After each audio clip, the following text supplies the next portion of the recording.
Number 10. The cholera belt. This is just so silly to me.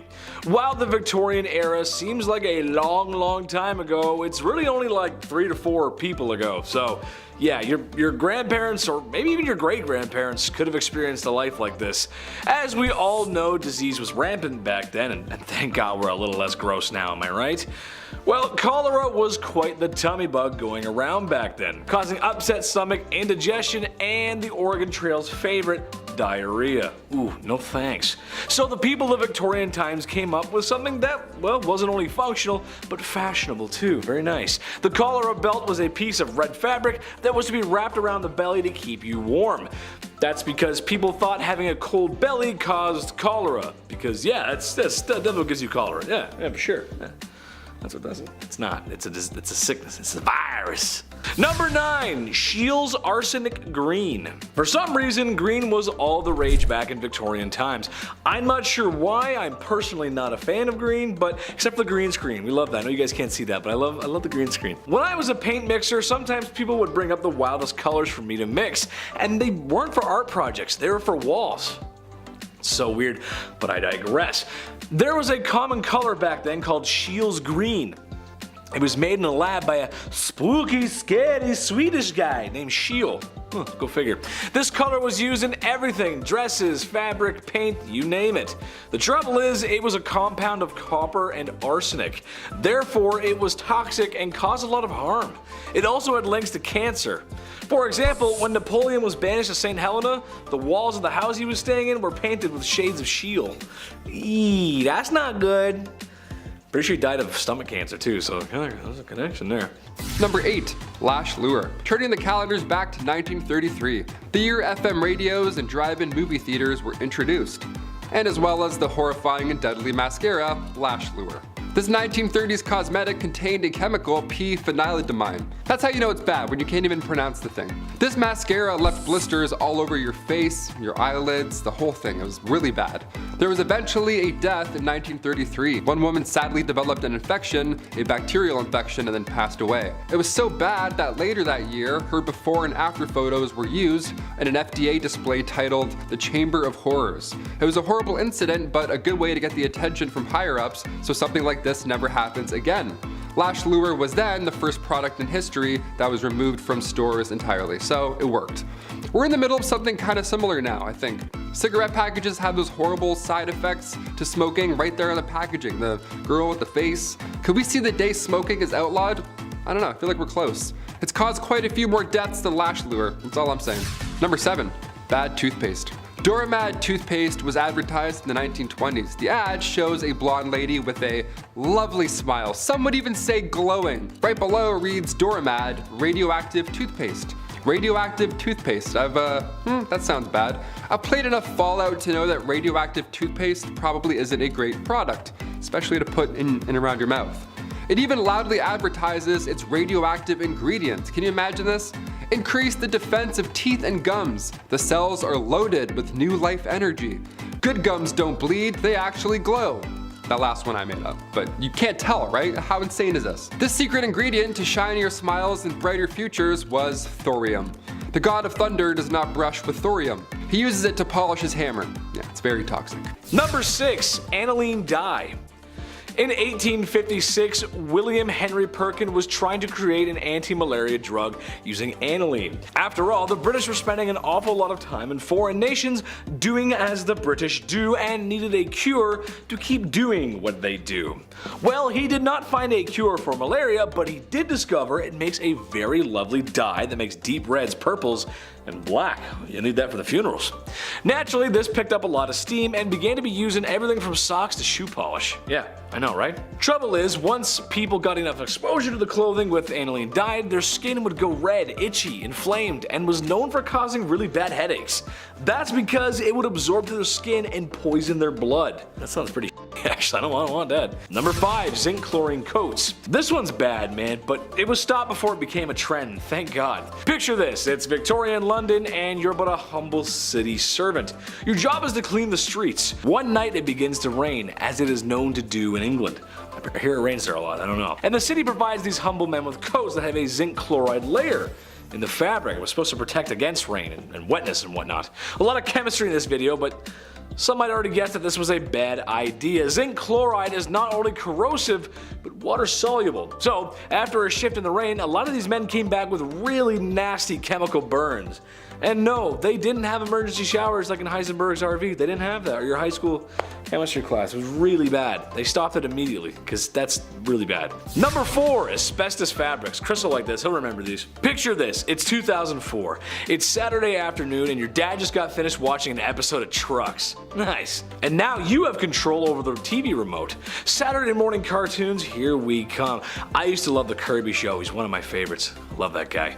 But just before you change the channel, there's a commercial with an old man who looks very concerned.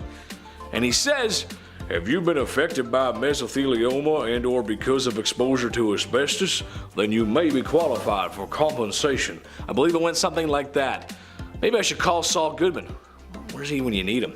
All jokes aside, those commercials were not joking. They weren't joking around at all because it's been known asbestos was very harmful for a long time. So yeah, it was pretty bad.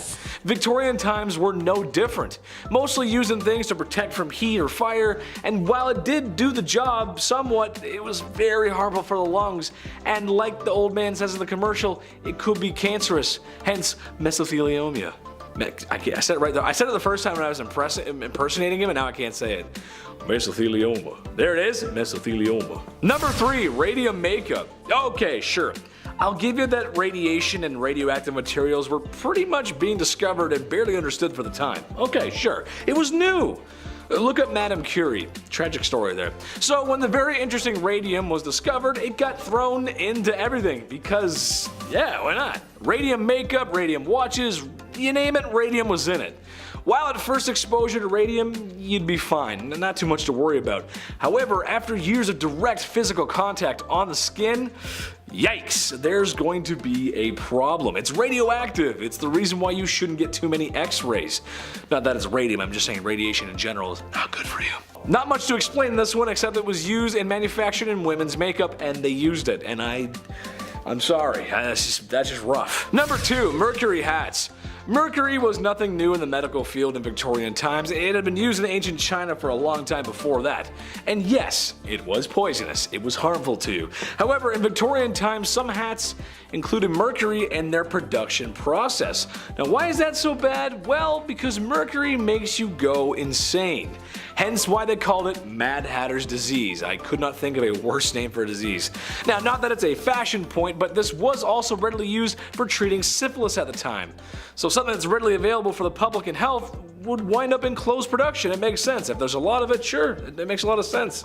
But it makes people go crazy. Sorry, who's talking to me? What? No, I'm just kidding. Joke, funny. Number 1, cellulose nitrate. This one's crazy. As you can tell on this list, there's been a lot of clothes and fabrics mixed with some naughty chemicals. Naughty! Of course, this is years before OSHA or WMS, so it probably wouldn't happen today. However, this one takes the cake. When cotton, or a cotton-like product, is introduced to nitric acid, it forms cellulose nitrate, which is also known as flash cotton.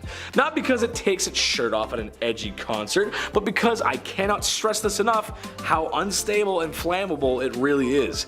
Even the slightest heat source could set it off. There's even stories of people spontaneously combusting after being exposed to items made with such. The lights in the studio, they'd probably set it off. That's how sensitive it is. That's pretty crazy. More sensitive than your first date of prom, you know what I'm saying? Kicking off the list at number 10, creme blue. It's the 1930s, you're looking for a way to get rid of those upper lip hairs. Well, creme blue promises to have your back. They actually promise to have your armpits as well. Yeah, armpit hair and upper lip hair. Gone. For good, you say? Wow, that sounds absolutely lovely. Just don't read the fine print, don't flip it and zoom in. Don't zoom in. This cream was applied to the upper lip, but side effects caused hair loss all over your body. And sometimes users would suffer from paralysis. It was on the market for $10, which back in the 1930s, that's a lot. Like for hair removal cream, that's a lot. Those are like Beats headphones? What is this? The Journal of the American Medical Association called this product out as viciously dangerous. Rightfully so, and those who suffered from those harsh side effects collectively sued the company into bankruptcy come 1932. The silent killer here in the cream was thallium, commonly used as rat poison. That ought to do it. Number 9, ancient birth control. Although birth control today is easier than in ancient times, it's still a chore. It's routine, it's something you have to keep track of daily, and things go wrong if you don't and lose track. There's a plethora of side effects. You have to take fake ones just so your body, your hormones are all over the place. You can get cancer from these, you can get blood clots potentially. There's very little research on long-term effects for birth control pills. And also, I'm speaking not from experience. There's no birth control pill for guys. This is wildly unfair. I have the most respect. These pills mess you up. My friends will tell me their side effects, and I can't believe it. You're all troopers. Ancient Egyptians, their method of ancient birth control was by mixing acacia fruit with honey and ground dates. This paste would then be used directly, and believe it or not, it was rather effective. Acacia gum ferments and then turns into lactic acid, which can prevent pregnancy. Not all of these ancient methods worked like this. There's another that's really bizarre, and I'll save that for the end. It's absolutely insane. I can't believe it. We'll ease our way there, we'll start nice. Number 8, beetle dresses. Like I said, the green color was really in at the time, and there were other ways of achieving such a gorgeous glow besides using shield paint. Similar to how Cleopatra made her eyeliner, some dresses in Victorian times were made with pieces of beetle. Ugh. I'm sure there are some folks out there who probably don't mind that, but for the rest of us that don't care for Halloween or My Chemical Romance and Tales from the Crypt Keeper, hard pass. Basically any beetle or colorful bug that had wings, or I guess caprices, was worth keeping was prepared and sewn into fabric. The finished product doesn't look like it came from creepy crawlies. It actually looks kind of good, to be honest. Mind you, this is a time when a lot of things were still done by hand, so there's a little bit of love in each beetle you stitch. That's kind of nice. Mom helped out with that one. That was nice. Number 7, wearing black for weeks. Losing a family member is tough. Life can get hard. In Victorian times, passing away was a big deal. There was usually a big funeral, flowers, tears, everything, the whole works.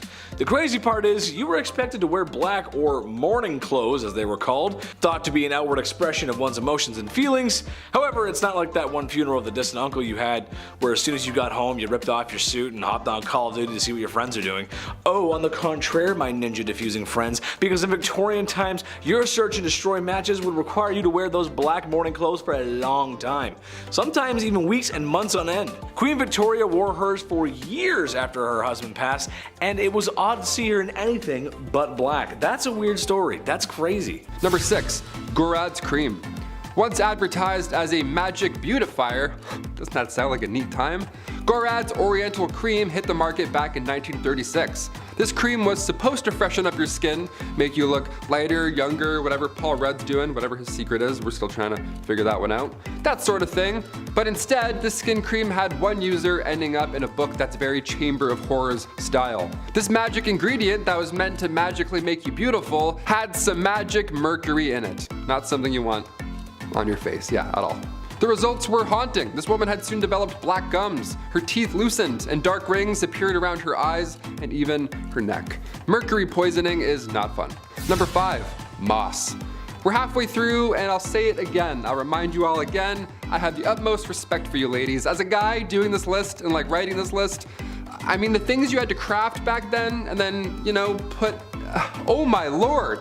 For example, going back to the 10th century, this was a time long before Tampax was ever even a thing. Women were forced to get creative when it came to personal hygiene. They had to just figure it out themselves and literally collect grass or moss, sheepskin lined with cotton. It was mostly moss all the time. You all are absolute troopers. If it wasn't moss, other solutions were small pieces of wood with lint wrapped around it. Number 4, Q-tips. If you haven't heard, Q-tips are not for your ears. Yeah, I thought this was a rumor. Turns out we're all lawbreakers. I use 2 at the same time if I'm in a rush. No, flip them. I'm a vigilante when it comes to Q-tips. Q-tips were invented in 1923 by Leo Gertzensang, right after his wife stuck cotton balls to the end of a toothpick. Kinda sounds like his wife invented Q-tips, but okay, we'll roll with it. From 1923 to 1926, they were named Baby Gays, and then Q-tip Baby Gays, and then finally just Q-tips. It's like a Sweet Baby Ray's, that barbecue sauce. Oh, so good. If they just called it Sweet Ray's, maybe they give it like the baby, I don't know. You have to try and work it out. I don't know what the bit is, but I'm like, hey, that's a great sauce, and I just thought of that sauce. Baby Ray's, Baby Gays. Back in those days, Q-tips were dipped in boric acid, and they were intended to sterilize wounds. Yeah, and we're just out here like, My eyes roll back every time. I get way too deep. I get too deep where I'm like, oh, it's gone. Huh, there it is, magic. I'm a magician. After this, there were even Q soaps, Q oils, Q creams. It's like Apple, like iPad, iPhone, the other eye stuff. So what's this rumor that they're not supposed to be in your ears? What's that about? Well, in 2008, Dennis Fitzgerald brought forward concerns about Q-tips and how they're really pushing earwax into your ear canal, leading to possible infections more than anything. When Cheeseboro Ponds bought the company back in 1962, they added a warning on the box, a warning that we and I gladly still ignore. Just talking about this, I'm like, oh, I'm gonna go clean my stuff out. I have Q-tips in my bag, literally, I'm always prepared. Always strapped. Number 3, hair removal trick. In the late 19th century, something called thallium actate started to sweep the nation. It was a hair removal method which even today is the talk of the town. Laser off that peach fuzz for good. Zerp, gone. Thallium was used back in the day, but originally thallium was prescribed for those who suffered with ringworm.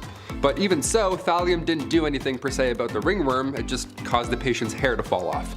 So the ringworm was then easier to find. I'd prefer a haircut if you ask me, but sure, thallium does the trick as well. Eventually, thallium was sold as a cream, a toxic cream. It should never touch your skin at all, and it's a face cream. Are you kidding? This thing was once rat poison as well, and now we're rubbing it around like it's Bath & Body Works Noel cream. It's my favorite cream, the green one. Oh God, gone in 2 days. This was outlawed, thankfully, in the 30s, but it had to get bad pretty first. Number 2, Aqua Tofana. Going back to the 1600s for this one. Also, if you're a murderino, you'll enjoy this bit of dark history. Aqua Tofana was a cosmetic that was sold to women in the early 1630s. It was a cosmetic that doubled as a poison.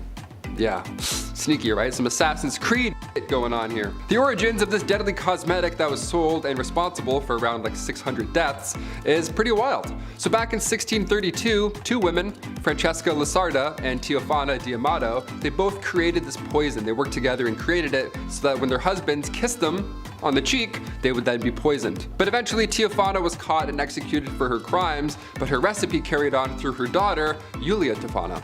She took this deadly recipe to Rome and then kept manufacturing it. Inside this cursed cosmetic was arsenic, lead, and belladonna. Colorless, tasteless, and one of the deadliest. And finally coming in at number 1, more ancient birth control. Okay, we kicked this list off catching up with ancient Egyptians and the aid of acacia trees and all that jazz. So I figured we'd end on a ridiculous birth control method from the ancient Roman days. Cyrannus, who was known as a Greek gynecologist back then, his idea for Planned Parenthood was not a good one. It was not a good idea. He wrote that after you bump uglies, in order to prevent pregnancy, the woman must squat and sneeze. First of all, no, not a chance, no, and also, if you're thinking about it, no. Secondly, who can sneeze on demand? I certainly can't. I had a really nice time tonight, cheers. That's not possible, no. Many methods from the past are questionable. In ancient China, it was commonly told that drinking hot mercury could prevent pregnancy. Yeah, leave mercury away from your body, that will literally kill you. Ancient Greeks would drink blacksmith water because they too thought the exposure to lead could prevent getting pregnant. This idea came back around World War I as well. Women were working in factories and actually trying to get exposed to lead. That was the whole idea. Bad. These are pretty dark, so I'll leave you on this one. In the Dark Ages, European women wore amulets made of weasel testicles to magically ward off pregnancies. Poor weasels. Black magic is the worst, isn't it? And coming in at number 10, stiff collars. This early 1900s invention was accidental by nature, but seems absolutely painful just hearing about it. The detachable collar or stiff collar, created by Hannah Montague in New York in 1827, has been coined the father killer. But why? Well, this stiff detachable collar is so stiff that men could die from just wearing it. Yeah, basically just rubbing your jugular up against it all day would restrict oxygen to the brain. You could pass out or even die. This man was killed by a collar! So basically your own collar is rear naked choking the shit out of you all day. I thought the tie was the worst part. Made out of usually a separate material to the shirt pinned onto, the removable, starched to absolute hell and back collar basically turns as a sharp and rigid on your neck as a knife. Pain is beauty, darling. Apparently men would fall asleep after a couple of drinks or succumb to a cat nap and sometimes not even wake up at all. Dressed to death. Literally. Number 9, mini bowler hats. Ah yes, are you tired of bowler hats fitting on your head properly? Are you stuck in the 1940s and you're now tired of regular sized properly fitting bowler hats? Well, fear not, old heads. Introducing mini bowler hats. Yep, that right there is fashion right there, folks. Take something that's already working and then just jazz it up, just mess it up just a little bit. This look didn't last too long because only a few could pull it off, obviously. The hat wouldn't fit on your head, that was the whole point. A hat that isn't supposed to fit. It was always sideways and like dainty, it was kind of half off. Any swift breeze comes along, good game, the hat's gone. Now you're chasing a mini bowler hat down the road like it's a silent film. Whoa, oops, sorry, my hat. Harper's Bazaar deemed the mini bowler hat one of the worst of the 1940s. Yeah, I see a lot of hats now that aren't on all the way. Drives me nuts, I just wanna put it on. It's always like about to flap off. I'm like, you're gonna lose it, man. The wind's gonna come, you're gonna lose that hat. It's a nice hat. Number 8, beauty patches. 1800s beauty patches came in many different shapes and sizes. Take this portrait from 1755 for example. Joshua Reynolds painted Charles IX, Lord Cathcart, rocking a pretty large beauty patch. The guy literally looks like the rapper Nelly. That's massive, it looks like a band-aid on his cheek. Whereas other fabrics used in the 18th century were much smaller. They were tiny circles, hearts, stars. If you found this, you'd think somebody was gearing up to go to an Arctic Monkeys concert. They were often used to cover up smallpox scars. They were made out of silk velvet and they were applied with glue. Now the patches were dark black to make the pale pop, but the location of where these went also had purpose. A beauty patch in the corner of your eye meant that you had a lot of passion. On the forehead, that was meant to be majestic, and a dimple patch, oh, well, you're a cheeky one. That's the scandalous one you are. The position of these patches could also determine your political allegiance. Historian Joseph Addison took notes on these positions when observing two parties from the 1800s. One party had patches on the right side of their face and the other had the opposite. That's like switching jerseys back in the 1800s. You're like, this team sucks. Number 7, mouse skin eyebrows. Okay, Stuart Little, if you're watching this, skip to number 6. You don't want to see any of this, alright? Trust me, it's not good. Back in the 1800s, as I mentioned earlier, the cosmetic game was harsh, to say the least. The eyebrows too, they had a rough go. Eyebrows were completely plucked off back then in order to make the forehead bigger. Yeah, you need that 1800s 5 head. That's the trick, apparently. Imagine if I shaved my eyebrows off and then painted my face like pale white. Honestly, I'd do it for the clicks. I'd do it for you guys. This 5 head look didn't last forever, thankfully, but for a hot minute it almost got worse. In the late 17th century and early 18th century, these leading ladies would shave off their eyebrows and then they would glue on mouse skin to replace them. Like a band-aid, only horrible and stinky. Since their face was freshly painted and the glue game was weak, they would have one shot only to stick these puppies on. You just gotta eyeball it and hope that it works and that it looks in the right spot. I don't know. You put them on too low, you're gonna look upset all day long. Eyebrows are angry sisters, not angry twins, okay? Remember. Number 6, ruffs. With silken coats and caps and golden rings, with ruffs and cuffs and farthingales and things. Taming of the Shrew, Act 4, Scene 3. Ah yes, the theatre and the ruff. Well, not that rough, but quite literally theatre in a ruff. A ruff, I sound like a dog. A ruff, or also known as the Elizabethan collar, was an interchangeable piece of cloth that could itself be laundered separately while keeping the wearer's gown from not being soiled at the neckline. Long story short, no Chef Boyardee spilling out of your mouth and down onto your clothes. Hey, that's a good idea. The stiffness of the garment forced upright posture and poise. Most ruffs could only be worn once due to its longevity and structure. Made out of a very fine material like silk, their light and delicate material, design, and size led them to become a symbol of wealth and status amongst the upper class. There was even a time where blue-dyed ruffs were against the law in England since it resembled Scotland's colours on its flag. It shall only be of 2 primary colours, yellow and blood. Oh, red. Number 5, smoke break jackets. Here we go. Hey, remember Hugh Hefner? Yeah, not only did he treat women like shit, but he also dressed like it completely. Yeah, rather fitting if you ask me. Guy would wear a stinky maroon colored jacket and then sit there and blow smoke in your face all night. What an icon. Guy changed history. He would wear what's called a smoking jacket. That's what this garbage is. They were around in the 1600s, but they really peaked popularity in the 1920s, when Hugh was like 56 years old, you know what I mean? These jackets were designed for gentlemen, I mean obviously, you know, they were designed as bathrobes with class. They were made of this velvet cloth, perfect for soaking up cigar smoke and further accusations. God rest his soul. He really left his mark in history, didn't he? Number 4, corsets. Okay, we know literally everything about these things, but you don't, so listen up. If you have to put your foot in the middle of my back to lace me up, yeah, it's too tight. Or is it? A stiff and rigid piece of clothing that I could definitely use for my posture. The corset, first invented in Italy, then France, then England, the rigid posture and protective garment around the kidneys, ribs, and vital organs under a knight's armor were adopted for style, class, and shape. Most popularized during the 16th century, this slim and sleek look was adored and worn by all classes. The best way for a woman to shape her bust, a man's chest straight and high while riding, and a great way to lose consciousness. No, I can breathe. Go a bit tighter. Yeah, it's perfect. Yeah, thank you. Usually made out of something strong like whalebone or wood. The stitched corsets would maintain its hard shape and the wearer would basically just be stitched in for the entirety of the day.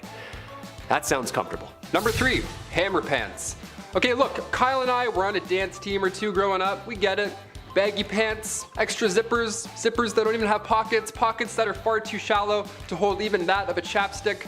We get it, okay? We love a good pair of dance pants. The hammer pants from the 90s, I don't think that was it. We should have heeded MC Hammer's warning and not touched it. You know what I mean? The man turned 60 this year, so we have to now look back on the truth. From him.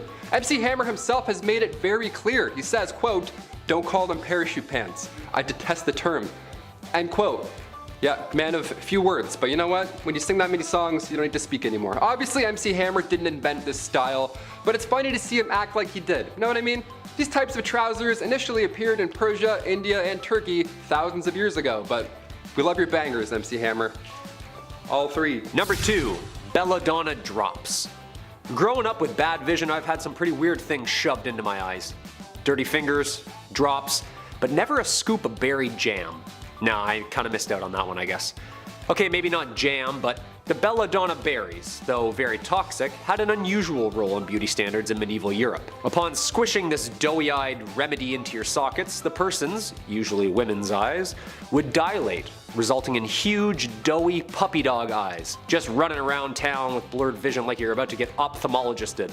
EML49 strawberry, raspberry, blueberry, that's not, okay, what? Of course, you wouldn't be able to see how good you looked per se, as if you've ever been dilated for optometrist reasons, then you know exactly what I mean. The belladonna or beautiful woman drops got you running into walls every 2 seconds, but boy oh boy does she look beautiful. Number 1, paper dresses. This short-lived fad was introduced in the 1960s. It was a good one. It was exactly what you think. Paper dresses, nice. Paper Mario in real life. Finally, I've always wanted this. I can already feel the paper cuts. What a nightmare this ought to be. Here we go. Paper dresses to go. That was the phrase they like to use. They said the word go twice, therefore must be a good product. The Scott Paper Company made these not expecting the reaction that it got. It caught on quickly, of course. It only took 6 months for this casual paper company to start selling more than 500,000 paper dresses. Just out of nowhere, they're like, let's just try this, and then it worked. It went so well that other companies hopped on board, just like the propeller hats. Over $3 million were spent on this awful fad. Andy Warhol was even in on the mix. It was a big deal. Everybody wanted to be involved. They weren't made of flimsy printer paper. It wasn't as bad as I'm making it sound, but it certainly wasn't great either. The dress was made of disposable material called Duraweave, before it was cool to make things out of disposable materials. Believe it or not, it was slightly water and slightly fire resistant. Unlike those puffy middle-aged dresses that immediately go whoom, and then they don't exist anymore. This one was a little bit better. Took the flame a little bit of time, right? It's been compared to the thick paper bib that you get at the dentist. Yeah, you know that horrible material that bunches up and pokes your neck mid-root canal while Kyle's doing stuff? It's made of that. Fun, we love history. We love beautiful fashion history. Kicking off the list at number 10, skincare routines. For a long time now, having pale skin in Europe meant that you were among the wealthy, because in the 17th and 18th century, this suggested you could enjoy the indoors. You didn't get sunburns working outside all day, aka wealth. Keep in mind, this was long before sunscreen was ever even a thing, so at the time, the best thing to wash your face with was something called chemical wash. That was a mighty wash. This thing packed a punch, that's for sure. This wash would ideally get rid of sunburns, pimples, ringworms, smallpox, scurf, or morphew. I don't even know what scurf is, but it sounds awful. I don't want it. And your skin afterwards would be pale and literally glowing. Thing is, all these foundations were made with old-timey, horrible, poisonous recipes. One of these facial creams, I swear, I'm not making it up, was literally this. Steep the lead in a pot of vinegar and rest it in a bed of horse manure for at least 3 weeks. What? I'm trying to get rid of bags under my eyes. How am I supposed to steep lead? What am I, Walter White? I don't know how to steep lead. I can barely steep tea, let alone lead. Moving on, I'm upset. Number 9, natural or painted. Today, the internet is full of makeup tutorials in every corner. Doesn't matter what style you're looking for, help is now available. You can learn how to draw on eyebrows while listening to a true crime story. You know what I'm saying? It's perfect. The makeup game is crazy, but back in the 1800s, you only had 2 looks to choose from, really. You had the painted look or the natural look. Natural was light on the makeup, more of a paste look than anything, almost like you're a Victorian painting, you know? One of those. But to achieve the lighter look, Europeans would use actual paint, like paint. Just lead-based paint. And the most important part of applying this is that you can't smile. You can't even move at all. Any emotion will cause the paint to literally crack. Again, that's why all these paintings are so serious. Madame X, the portrait of Virginie Amélie Avegno-Gautreau, originally painted back in 1884. At first, Sargent made the woman's strap slipping off her shoulder. That was a little, scandalous, a little oopsies. That was deemed too scandalous for the upper class society around him back in the 1800s, so John had to literally repaint these straps back on. Yeah, backlash was so strong, John had to move after he sold the painting. Guy left Paris because of spaghetti straps. What a nightmare. But this is what I'm talking about. You start drawing veins on pale skin, people would lose their mind. Love that pale veininess. Number 8, bad teeth.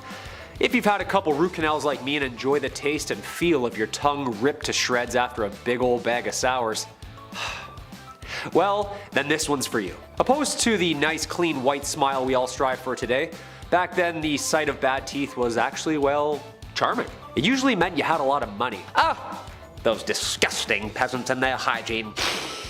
Teeth have a lifespan on their own, and the white discoloration from poor hygiene happens to all of us on its own. But the best method and the fastest method to ensure that those little chompers become stinky and brown, sugar.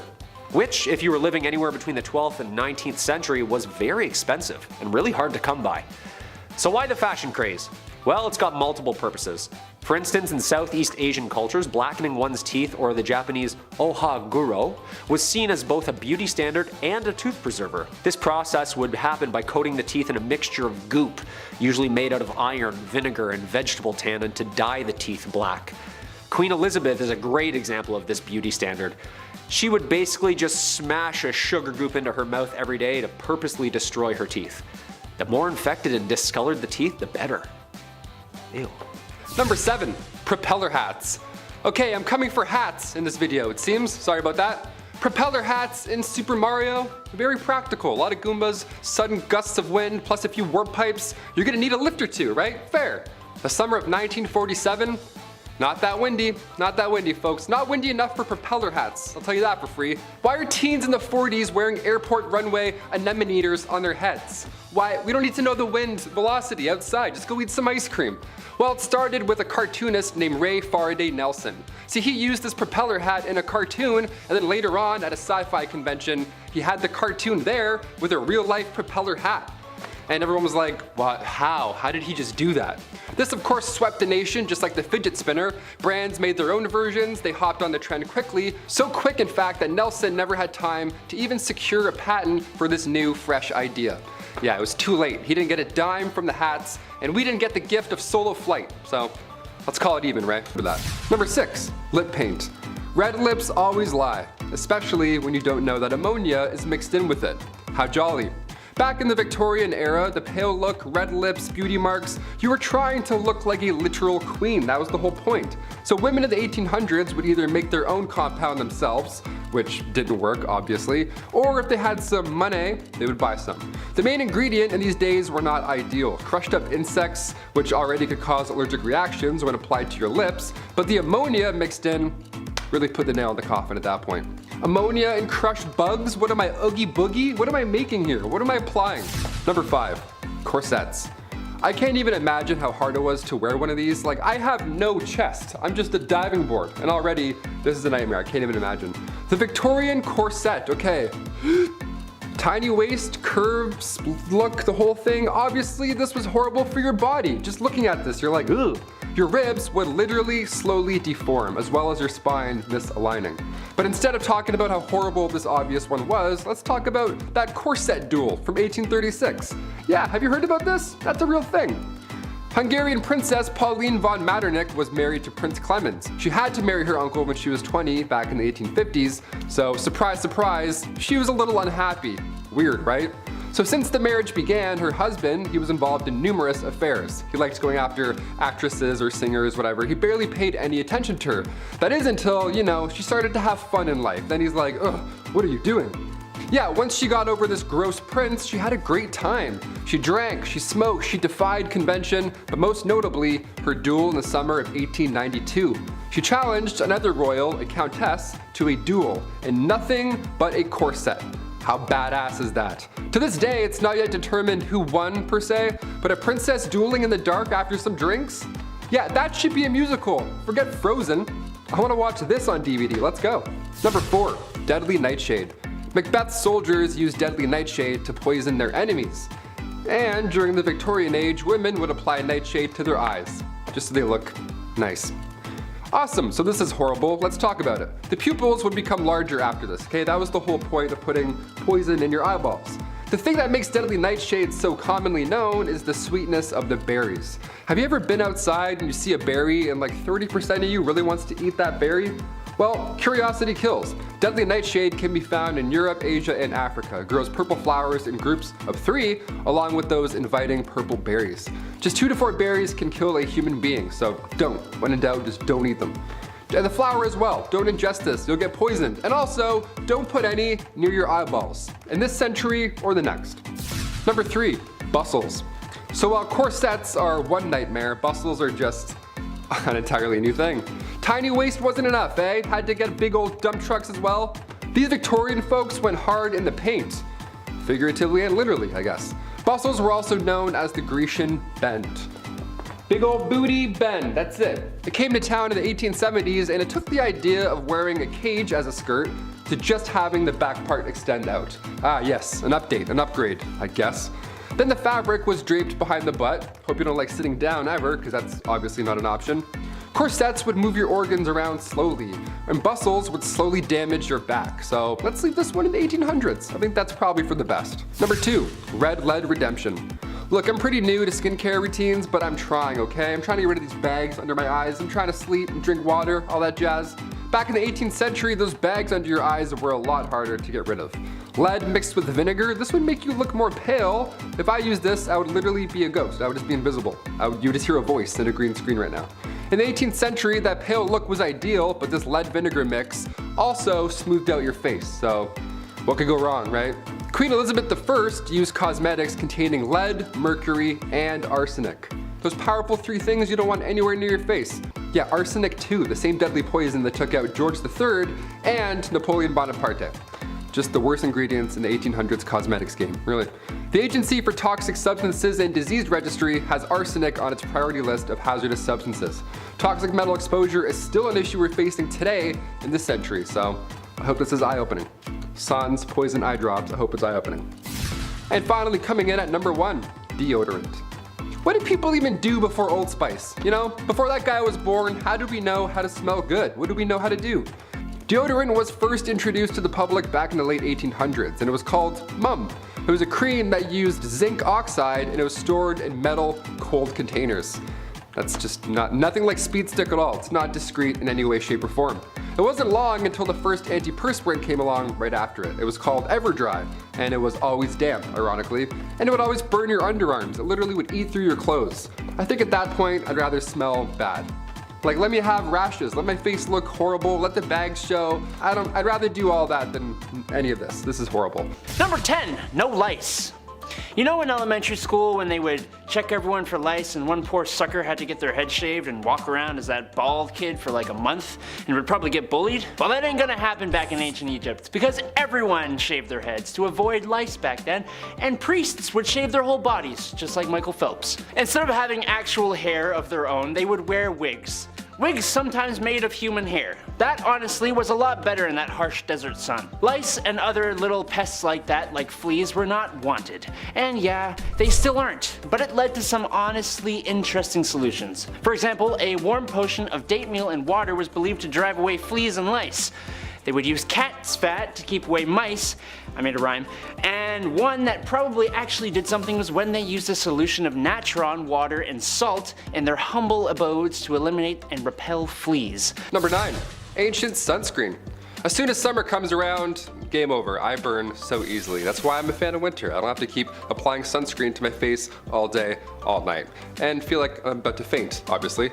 Canada gets quite hot. But how did Egyptians beat the heat in ancient times? What was their trick? They didn't have banana breeze, SPF 90, whatever the hell it is. Ancient Egyptians valued their skin as a symbol of beauty, right? You think your morning skincare routine requires a lot of work? Think again, Laura. Their routine was written on tomb walls and scrolls. Rice bran containing UV absorbing gamma oryzanol was used to block the sun off. Yeah, it was that hard. Jasmine as well helped repair sun damage, and ancient Greeks as well. They used olive oil as sunscreen as well as ancient Egyptians, which as far as UV protection goes, it did absolutely nothing. You'd be burnt and extremely dehydrated, but also you'd have some nice tan lines and you wouldn't be as pale as me, so it wasn't all bad. Come out here and pretend that I know a whole lot about fashion, because folks, I don't. Heck, if it's plaid, simple, or, well, if it smells clean, I'm probably just gonna wear it. I like my clothes to feel free so I can have movement, so I can do all the crazy antics I do here on this channel. I hate being confined, and I imagine a lot of women feel this way too, so I can just imagine how much fun wearing the hobble skirt is. Not a lot of fun. A long skirt that has a more narrow bottom specifically designed to enable the user's movement because, well, you know, God forbid a woman wants to keep a brisk pace in the summer or something. The crazy part is there's stories of women falling and tripping and getting hurt from the hobble skirts, and in extreme cases, even fatal, which maybe we should stop wearing them. We kind of have. Which to me, that just says it all. Rose in 1997's Titanic is actually wearing one where she trips and stumbles. Oh, see, look at that. I made a movie connection there too. Oh, there you go. Look at that. Number 7, Shields Green. Ever since humans started wearing fabric, we've wanted and found ways to stylize and color. It's what we do. The Romans, oh, how opulent they were. They loved purple. The Egyptians, they loved blue. Folks living in the Victorian era, they loved green. To be specific, a particular shade of green. There was a common color back then called Shields Green. It was made in the lab by a spooky, scary Swedish guy, Flinga Forga Borgen. That's what they do in the lab. That's what I was told. I don't know. Or make IKEA furniture. This color was used in everything. Dresses, fabric, paint. As the Valley Girls would say, it's totally in. The trouble is, it was comprised of a compound of copper and arsenic. Therefore, it was toxic and it actually caused a lot of harm. It also had links to cancer. The most famous case was Napoleon Bonaparte. When he was banished to St. Helena, the walls in his house were painted with the shade of Shields Green. It might have actually contributed to him passing. He died of stomach cancer, so he passed away of stomach cancer, so it might have contributed. Number 6, pestilence. This could really be any time in history considering how many viruses have gone around in human history, but this was an issue in Victorian times. Cities were growing larger, especially with the Industrial Revolution firing on all cylinders. It must have been a crazy time to be alive. For the rich, they mostly dodged that, but not always. In the case of laundry, well, wealthy people couldn't be bothered to do their own laundry. I mean, they're wealthy, that's what they do. And sometimes would have them washed and taken by launderers who washed their clothes with the rest of the city. Being that the clothes were washed with the rest of the clothes or washed by those in poor areas, there was a lot of sickness going around at the time, and well, they're contagious. A lot of times the illnesses would cling to fabrics, and when given back to their customers could very well come down with whatever London was feeling at the time. It doesn't sound like a lot of fun because it wasn't a lot of fun. It's kind of like the silent undoer. Not good. Yeah, gross. So you put on your dress, next thing you know you're in bed for 3 weeks and you croak. Number 5, loincloths. Going back to ancient Roman and also ancient Egyptian times, the loincloth was used by all. Either that or you would just be naked. I found this neat step-by-step online on how to make your own loincloth, because that's apparently what I do on my free time. Thank you for asking. And it's a bit more complicated than I thought. It's way more complicated than just throwing on sweatpants or even, the towel folds like a toga. This had numerous steps. We don't have a lot of archaeological evidence because these linens barely made it through a decade, let alone all this time, but ancient Romans would use leather to make underwear. That's a fun little fact right there. Hot goat skin wrapped around your waist in the hot sun. We love it. We still use leather today when it comes to undergarments, but I'll let Adam tell you about that one another time. That's more of an at-home one. Number 4, food as medicine. Trying to prevent bad things before they happen, it is a very human skill to have. And when it comes to preventative medicine, the Egyptians had some methods. One more obvious solution is diet. Eating the right stuff truly does help lead to a longer life, but eating the specific right stuff can directly prevent certain issues. As a prime example, the laborers that would build the massive iconic structures we know Egypt for today were kept fed with diets that include a lot of onion, garlic, and radishes. Now, I don't know if the ancient Egyptians knew the chemicals these foods contained, or if they just put 2 and 2 together, but onions, garlic, and radishes contain why did I do this to myself? Contain allistatin, allicin, and raffinine, which are very helpful when it comes to preventing diseases in the super crowded working and living conditions the laborers existed in. That allicin really helps. Another example would be to cure night blindness. In these circumstances, doctors fed their patients powdered liver, which is rich in vitamin A, which is a vital nutrient for vision.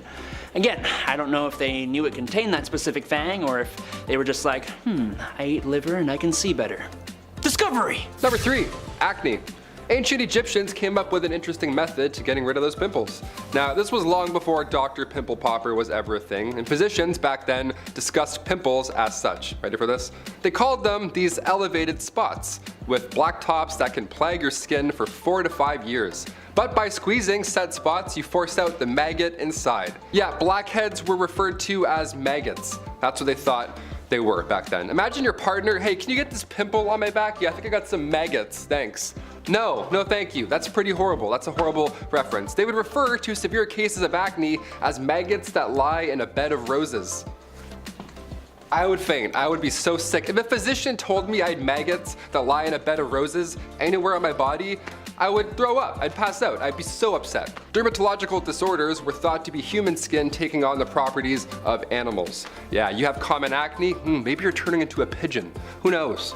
Ancient Egyptians would use honey, vinegar, turpentine, and emulsion of bitter almonds, all to get rid of acne. Yeah, sounds like a horrible alternative. I would much rather just have acne. Maggots? Dude, I'm done with this channel. I'm out of here. That's so gross. Number 2, eye makeup. Almost everybody and their mums knows that the Egyptians wore that crazy awesome eye makeup. But what you might not know is that it didn't just serve the purpose of making you look absolutely stunning. No, a lot of these eye makeups were lead-based. Now, that sounds pretty bad, I can't lie. It does. And it likely was for some, but it was possible that it boosted nitric oxide by up to 240% in cultured human skin cells. I don't know what cultured human skin cells means, but that's the quote. If you know, let me know down below. What the heck does nitric oxide do? Well, that I do know. It helps to boost up your immune system to fight diseases, which, guess what? That's pretty important, especially in the marshy areas around the Nile where eye infections are actually pretty darn common. What's cool is that research suggests the Egyptians actually knew that and specifically synthesized the makeup for this purpose. Neat. Finally, number 1, mummification. Back in the day, mummification was common, and even today we're finding more mummies. Like literally last month we just unraveled 6 more. It's crazy. We're uncovering more ancient history, which is great, but how exactly was this process done?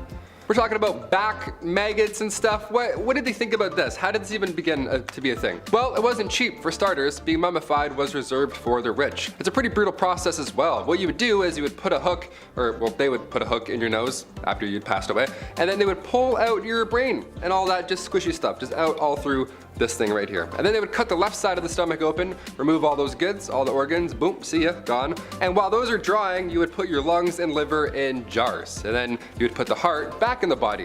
And then you would wash the insides out with wine and spices, all that stuff. Turpentine, turpentines, all the thyme-and-teens, just all in there washing it out. Then you'd cover the body in salt for 70 days. That's a long time. But around day 40, you would stuff it with sand. Now come day 70, finally, that's when you wrap them in the mummy bandages. Then the sarcophagus awaits forever, really. And it's just jars of organs also stored in your burial chamber. Now we don't do it. It's not as fun anymore. We don't put our organs in jars. We don't stuff anyone with sand. We should. You know what? We should bring back mummies. Let's just do it. I think it's time. Yeah. Number 10, corsets. Hey, what's more lethal than being constricted by a garment that it really is unnecessary unless you really need some support for the chest? I'm sure most ladies are familiar with what a corset is, simply because I too would be afraid of them. They're not fun. Nobody likes being squeezed or chokeslammed like one of the Undertaker's victims. Oof, no thanks, that guy's scary. The corset was a garment that went under the dress to help squish together everything, tummy, chest, all into the desired look. Trouble is, well, they're tight, they're not comfy, and well, they can actually cause a lot of health issues, especially in warmer climates. Breathing becomes an issue and women have been known to faint. While not a dress itself, yes, I know, but for hundreds of years it did go with every dress, so I say that counts because you couldn't wear a dress without one. Number 9, Muslin disease. This one is just crazy, man. Okay, let's take a look back at the 18th and 19th century France, where there was a law against the peasant class wearing more than 4 kilograms in weight of clothing. Ooh, what? Thus preventing the lower class from owning higher quality fabrics that were strictly reserved for the rich and wealthy. Ooh, that's scandalous. So, a lot of times women would disregard their undergarments, which that is crazy enough alone. However, what's really crazy is that they would wear muslin dresses, which were often dampened with water before going out to have a light, breezy, and cool outfit to wear in the summer. Plus, it was kind of see-through, so you could kind of see all the curves in all the right places. The trouble is, sometimes these light fabrics were wetted down and worn in less than prime weather conditions, and some people, well, they got really sick. It was actually suspected to be the reason for the 1803 influenza outbreak in Paris. Was it? Maybe. Did it contribute? Probably, but not the main reason. Still though, that's crazy. Number 8, the finest of cosmetics. The cosmetics of ancient Egypt were not just for looking good, they were for feeling good too. Like on the inside. Now, as such, those professionals who made the stuff took it pretty seriously. Not just because of a passion for the art, but also because they'd be judged pretty damn harshly if they did a bad job. If they sucked, it would mean having the whole neighborhood give you a bad reputation. And in the cosmetics business, just like show business, it's all about that reputation. It would also mean some harsh judgment from the big boys upstairs, meaning the gods when you met the afterlife. So yeah, they wanted to do a good job, and to meet that end they would try and use the finest of ingredients, as they should when people have to put this stuff on their skins and right next to their eyes and stuff.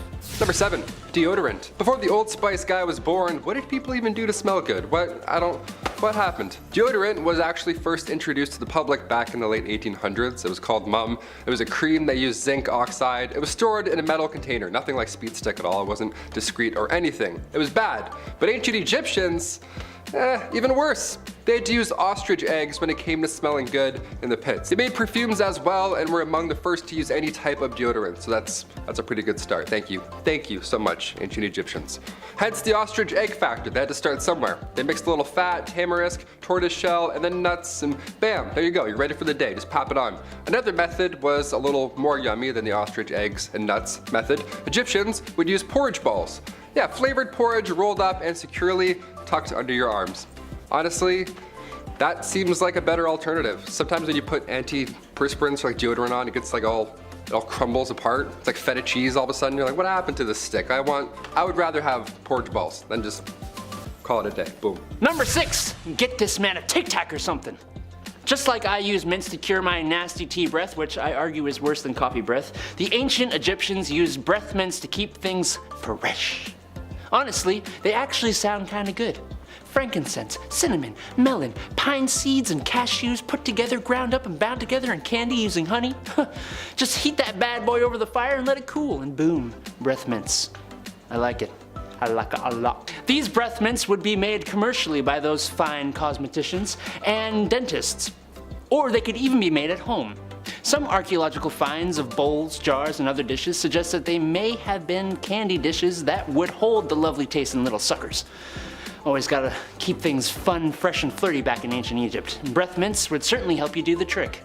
Nice. Number 5, beetle dresses. There's been a lot of crazy dresses in history. I mean, Lady Gaga alone would be the whole list at this rate. The meat dress was insane in my opinion. Can you imagine wearing a whole meat dress? How bad that would smell after an hour in the hot California sun? Ooh, no thanks. Plus, not to mention all the other weird and wacky things celebrities have worn. There's just too many to mention. I'm here all day. Well, what if I told you a dress from the past rivals some of our modern craziness?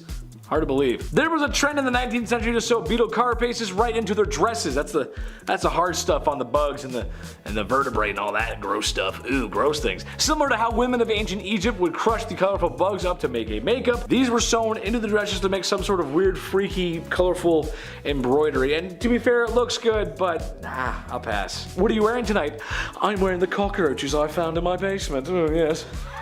Gross. Number 4, crinoline. Crinoline is an underskirt frame made from tough horsehair to form an almost bell-shaped cage that will go underneath the dress in order to give the wearer a much fuller and royal look. You've seen them before, you know, those big cages. You've seen them. Now, besides the fact that you're literally walking around in a cage, which I honestly can't think of a better metaphor for women in the 18th and 19th centuries to break free from, but there's one main issue that I cannot get over. You're going to get in the way of stuff. That's just how it's gonna happen. Trying to get into doorways, carriages, really anything would be difficult when you've got a lot of extra hip there. It's not cool. Also, not to mention, the fabric may get caught in something such as machinery, which, as some stories tell us, may have actually happened and could possibly have been fatal, which that's not a good way to go. There's good ways to go, that's not one of them. Talk to the chief, not it. Number 3, aniline dye. The year was 1856 and life was great, or not so great depending on who you ask. If you ask a rich guy, it was probably good. A poor guy, probably not. There was lots of illnesses to be had and lots of folks had siblings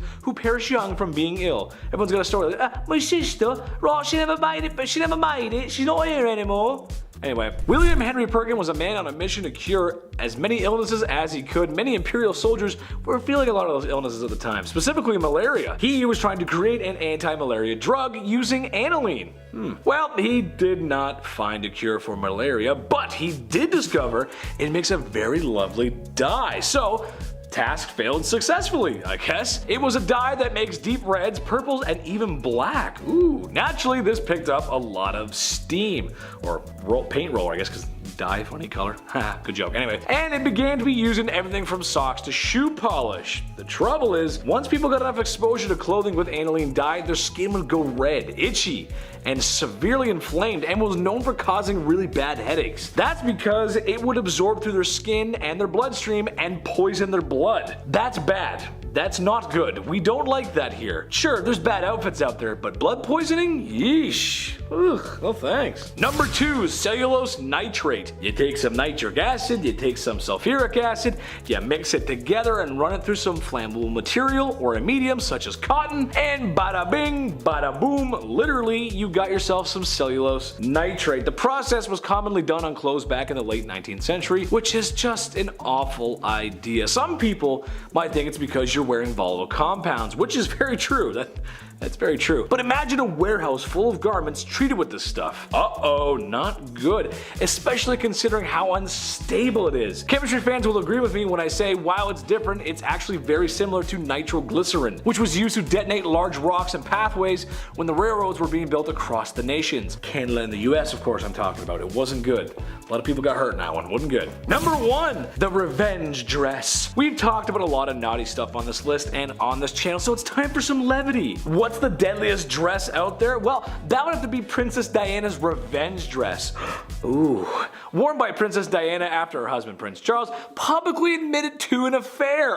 What? Scandalous. Which for royals is a big no-no. You kind of can't really do anything without the media noticing. This dress is also lethal because, well, there's a good chance Diana maybe kind of was done in by the royal family a couple years after she wore the dress. It wasn't too long after that. Plus, if it's called the revenge dress, I mean, come on, she was out for revenge. She was out for the blood. That counts, sure. A little bit of fun. Kicking off the list at number 10, eyelash extensions. Right off the hop, here we go.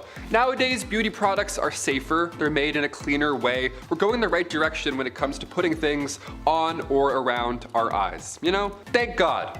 But back in the late 1800s, we weren't quite there yet. No, not even close. This right here is an ad from the Independent Journal back from 1899. And it says, if your eyes are unattractive, you may make them irresistible by transplanting the hair. Just the hair. Transplanted eyelashes and eyebrows are the latest things in the way of personal adornment. An ordinary fine needle is threaded with a long hair, generally taken from the head of the person to be operated upon. Doink! Oh, let's do a little gray, why not? Haha. Yeah, they would use a white illicit substance that's illegal that I can't say on YouTube. They would rub that around your eyes just to numb the eyelids. How stupid is that? The doctor would then thread your hair through the lids and then cut them down so they're even. Yeah, I thought peeling an eyelash off at the end of the night was bad. I would see that a lot, one of those. This is way worse. Never doing this. Number 9, Doramad toothpaste. Doramad. Are you mad? That should have been the slogan. Are you mad? The worst toothpaste to ever exist. Doramad, yeah, that was the one. Back in the 40s, people were brushing their teeth with radiation. Yeah, even on the actual tube, it says its radioactive ingredients increase the defense of teeth and gums. I can feel it working already. I'm gonna throw up. Doctors hate this one trick. Here we go. The tube continues to, well, lie to its users, saying the radioactive cells are loaded with new life energy. The bacteria is then hindered in their destroying effect, leaving behind a pleasant and mild, refreshing taste. Awesome. Yeah, I broke both my front teeth in half when I was younger. If only I had Doramad. I would have just bounced off the pavement and then just kept running. I would have had invincible teeth. Yeah, this toothpaste did not work and it did not stick around. It was horrible for humans. Its radioactivity was low in comparison, but like, its radioactivity was low. I can't even say that. Imagine this coming out now. No way. And just remember, good gums don't bleed, they glow. Doramad. Number 8, radioactive water. Yeah, you thought Dasani water was bad? Okay, just wait, buckle up. Back in 1932, Eben Byers, a 41-year-old steel manufacturer and golf pro, heyo, met his fate in a horrible way. In a constant battle with arm pain and fatigue, Byers was told to drink radioactive water by his physiotherapist. And he was like, okay, you bet. Physiotherapist, anything you say, doctor. He said that drinking this product would help with the golfer's arm pain and fatigue. Magically, okay. Each of these bottles contained 1 microgram of radium and 1 microgram of isothium. Yeah, the guy would drink radiation after every meal and subsequently lost weight, but sadly, he also developed bone necrosis in his jaw. Yeah, Dasani doesn't sound too bad now, does it? Number 7, Thoradia. If somebody told you that your face was glowing back in the late 30s, that would be the highest compliment. Now, it's got a little Edward Cullen vampire vibes. Little different now, but still nice. Thoradia was a beauty product company that made radioactive creams, powders, lipsticks, anything to get your glowy glam on, they made. And they made it in a horrible way. They made thorium and radium-lead products to tone facial tissues and remove wrinkles. How insane does that sound coming out of my mouth? Look at cosmetic companies now. Imagine Thoradia just dropping on shelves casually. The product was doing so well that it circulated in Italy, Portugal, Romania, Egypt, Belgium, France, you name it, it was all over the world. It wasn't until 1937 until the French government caught on to these horrible side effects, thank God, and then they pulled it from shelves.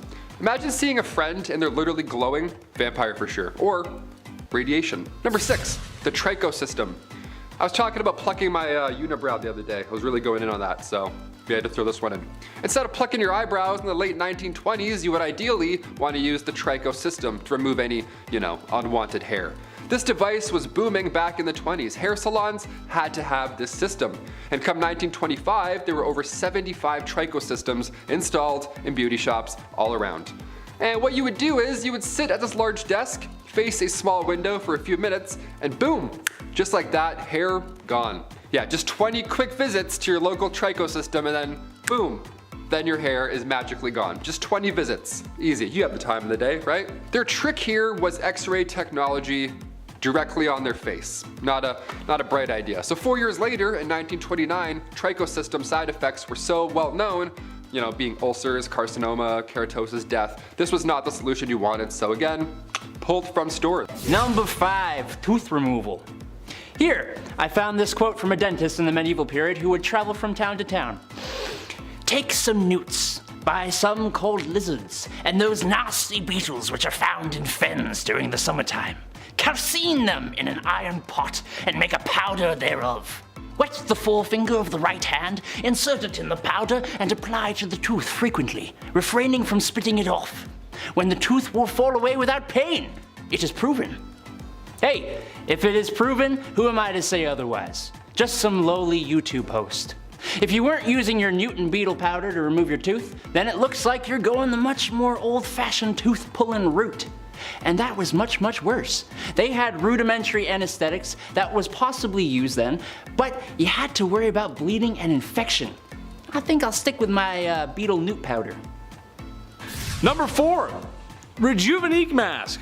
I got another mask for you guys, I know, but I saw this and I just didn't know what to think, honestly. It's a mask that you wear, but it's plugged into a battery pack and it sends pulsations to your face. After, of course, you've applied the toning gel. What the heck is toning gel? I don't know. This is supposed to tone your face, apparently. Your jawline, or I just feel like plunging your face into a mask that's hooked up to a voltage, that's just a bad idea. Oh, yeah, and also a bad idea is the mask itself. Look at this thing. I mean, that's a heinous looking mask right there. You can come home from school one day and your mom's gonna be sitting at the kitchen table looking up Michael Myers. Oh, that's not okay. Please don't do horror movie beauty stuff, ladies. Please, no. I don't want to be scared. I don't like scary stuff. Number 3, Spit Black. Back in the roaring 20s, they had mascara, just like we do now. But unlike the little tubes of stuff we have, they had a block or cake of the stuff. To get it to a state where they could actually apply it to their lashes, they would need to add water. And what's the quickest form of water? That's right, it's just spit. The mascara cake stuff was made of soap and coloring, which you don't really want to put near your eyes. But then, knowing that people are using their spit to apply it, it's your own spit, so I guess if you're comfortable with that, you do you, pal, but makes me think of dudes using their saliva to like lick their eyebrows. Ick. Number 2, sharp teeth. I like Shark Boy and Lava Girl just as much as the next guy. However, that doesn't mean I want to look and feel like a shark.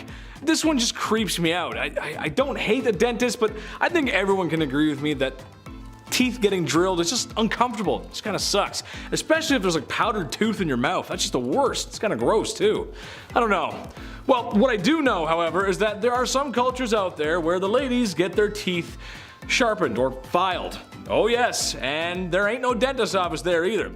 This is bite the leather, you're in dad's kitchen kind of operation. Oh god. I would honestly talk more about it, but the editor's gonna show some pictures, and I'm gonna have to stop because if I see them, I legit get queasy. I don't want to see that stuff. No thank you, no teeth sharpening. No. Number 1, mercury laced skin cream. Secure Gorad's Oriental Cream and take your first step to a new lasting beauty. That's right, over time you too can develop dark rings around your eyes, lose some of those pearly whites, and get stunning black gums. That's because Gorad's Oriental Cream is made with calomel. What is calomel, I hear you ask? It's a mercury compound. Yeah, it doesn't sound so good anymore, does it? While the women of the 1920s who used this product maybe once or twice would be fine, those who used it over long periods of time subjected themselves to mercury poisoning. But hey, Gorad's cream came in white, flesh, and whatever the hell color Rachel is supposed to be. Number 10, long neck. Look, this one probably isn't a surprise to anyone. There must be like 20 documentaries on the subject alone, but today we're talking about the long-necked women found in some African cultures. In a nutshell, you pile on gold rings around your wife's neck until she's impersonating a totally winnable ring toss game at the county fair. The end result is a neck that's long just as the day is long. Pretty long. And in these cultures, this is considered very beautiful. Now, who am I to judge? I can't. However, as a lawyer, doctor, detective, and fireman here at Bumblebee, I'm gonna not recommend the giraffe look. While at first glance it may look like the neck is being stretched, it's really the shoulders that are being dropped forcibly by having so many rings piled up on your neck. That's not healthy for you. Anyone in the comment section that has played contact sport will tell you that dropping your shoulders like that is not good. I like my thick neck the way it is, thank you very much. Number 9, lead cosmetics. Did anyone know we still sort of do this today? Are we insane? Lead has been used in makeup for an extremely long time. It was found in cosmetics back in classical antiquity, so that's as far back as the 8th century BC. In the 18th century though, women would mix lead with vinegar to make themselves look more and more pale, which was a beauty standard back in the day. Gotta love looking like you never see the sun. Now, while the white lead that was used wasn't easily absorbed through the skin, the mixture of white lead with other chemicals and ingredients to create makeup and other products did indeed cause lead poisoning. And even though people knew this, they continued to keep on using it? Number 8, jiggle machines. Oh, the great effort people will go to not make any effort. The self-exercisers or vibration machines were a popular fad back in the 1950s and 60s. The idea? Lose weight fast and easy with the help of modern science and machines. Trouble is, they don't really work at all. In a way, it's pretty similar to the snake oil men of the past. A common issue, a weird solution, and then a great marketing, well, that would make for a fad.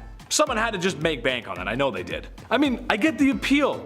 I do. I wish I could be a 1950s housewife with a vibration machine, so I could be beach ready. But being a 1950s housewife means I'm so busy. But with a belt machine, it means I can keep my hands free, so I can reach for my favorite brand of menthol cigarettes and my third morning martini. Boy, I sure love this modern world. Wow. Number 7, ear scoops. When I think of all the things I use a scoop for, I think of ice cream and sugar for my tea. Well, now I'm going to be thinking about how people in the Viking era, all the way to the later post-Tudor times, used to scoop out their own earwax. Yes, an ear scoop was a tiny little brass or copper spoon with a twisted handle that went to a point. The spoon part was used for scooping, while the pointed end was used for pooping. No, I just wanted to say that. It was actually used for cleaning the fingernails of dirt. Thanks, ear scoops. Now I'm never going to look at a spoon the same way again. Number 6, hangover mask. Okay, picture this. It's 1946. WW2 is over. Life's getting back to normal. You live in a major city, so you decide to take a night on the town with your friends. Well, one too many Manhattans later, and, well, you're not even sure if you're still on the island of Manhattan. You have what the drinkers of the world call a hangover. Let me know in the comments without too much grim detail about your worst hangover. What was your poison of choice? I'm curious.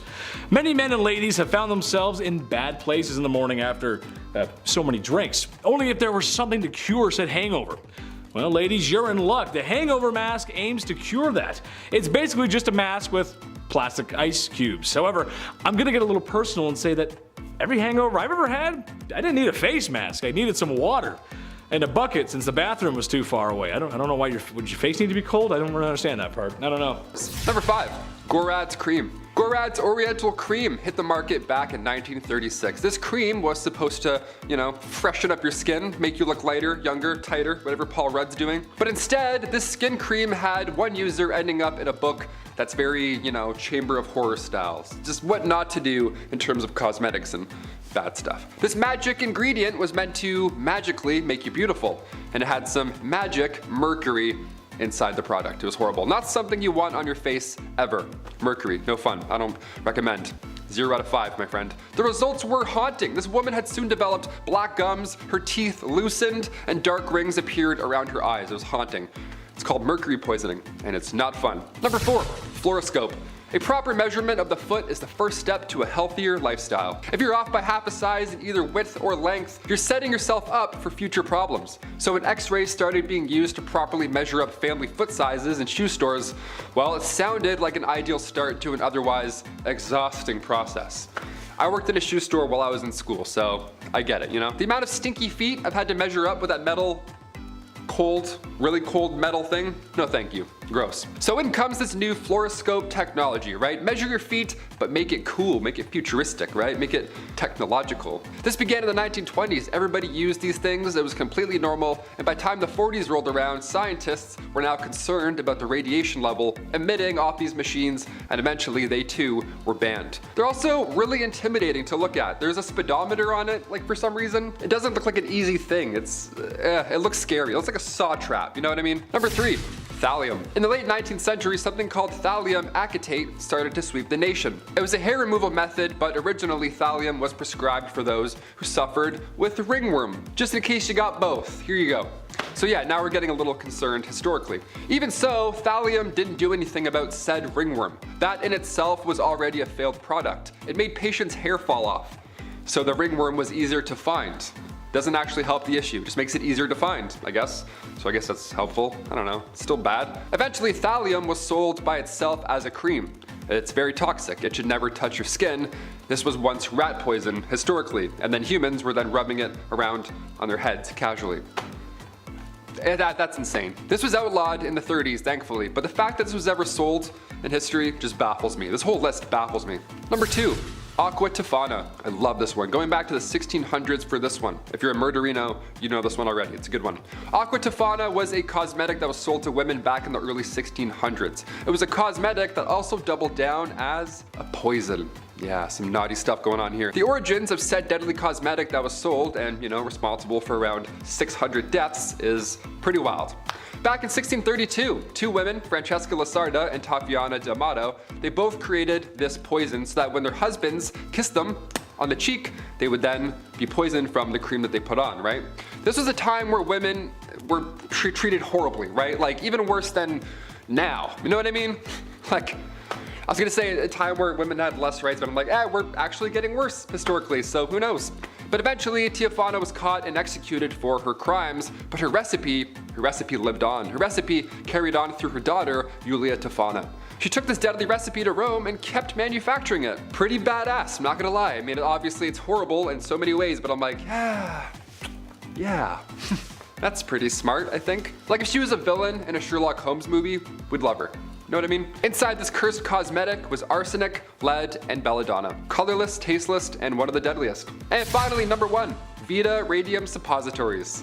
Hey, my favorite one historically, this is great. With guaranteed real radium, there we go, just in case you got that fake stuff, this is the real good stuff. The Home Products Company of Denver, Colorado came out with these suppositories, back in 1930. And the way that they marketed these things is so funny, and I have to end the list on it. It's one of my favorites ever. The company reaches out and says, "Weak, discouraged men. If you are showing signs of slowing up in your actions and duties, perhaps if you have begun to lose your charm, your personality, your normal manly attitude, then certainly you want to stage a comeback. The man who has lost these precious attributes of youth knows how to appreciate their value. He realizes that happiness depends on his ability to perform the duties of a real man. Sweet, glorious pleasures of life. Nature intended that you should enjoy them. Now is the time to act." And then these real men put radiated suppositories up their real. How funny is that? They're like, "Are you a man? Yeah. Do you want to get back to business? Yeah. All right. Bend over." It's so stupid. This is so dangerous also, obviously, but it's so funny that they're so aggressive with this ad. The initial goal here was to, of course, feel better and, feel like a real manly man again. But instead of waking up feeling refreshed, users eventually stopped waking up altogether. And on that dark note, I've been your host, Taylor McWaters. Don't put any radiation up places, and we'll see you next time on Bumblebee. Peace.